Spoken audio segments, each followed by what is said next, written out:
Let's dive into the practical aspect of working with roles in AWS. On the left sidebar of your management console, you'll find the option labeled Roles. Click on it to see any pre-existing roles that may already have been set up in your account. You might notice a couple or even several roles listed here. Regardless of their number, our focus today will be on creating a new role from scratch. A role in AWS serves as a mechanism to grant permissions to various AWS entities, allowing them to perform specific actions within the AWS environment. You'll discover various types of roles available, and for today's hands-on exercise, and in preparation for the exam, the one that is crucial for you to understand is the role designed for an AWS service. Let's select this option and determine which AWS service will use the role we are about to create.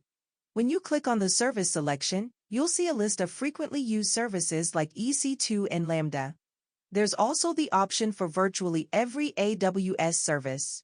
Familiarizing yourself with these roles is essential for effective AWS management, which is why we're exploring this topic. Today, we'll be creating two distinct roles, one for an EC2 instance and another for a Lambda function. Let's start with the EC2 role. Select EC2 as your service, and for the use case, we'll stick with the default option, which specifies it is solely for EC2. We can skip the other configurations for now. Click Next to proceed. Now, as we're establishing a role for our EC2 instance, the next important step is to attach an appropriate policy. I'll attach the IAM read-only access policy. This will enable our EC2 instance to read all the necessary IAM elements without granting unnecessary permissions. Click Next to move on.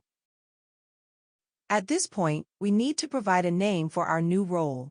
I'm going to call this one First EC2 Role.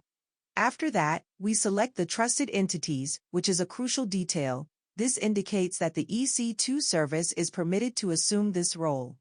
This selection is what fundamentally categorizes it as a role specifically for Amazon EC2. Let's take a moment to verify our permissions. Yes, we have confirmed that the IAM read-only access policy is correctly attached. Now, click Create Role to finalize our setup. Great! Our new role has been successfully created, and it appears in the list of roles.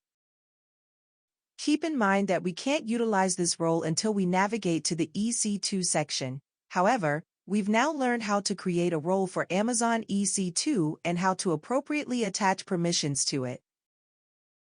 That wraps up this lecture. I hope you found it informative and engaging. Up next is your turn to shine. Please go ahead and create a role named First Lambda Role. I'll be working on mine too, but in silence for now.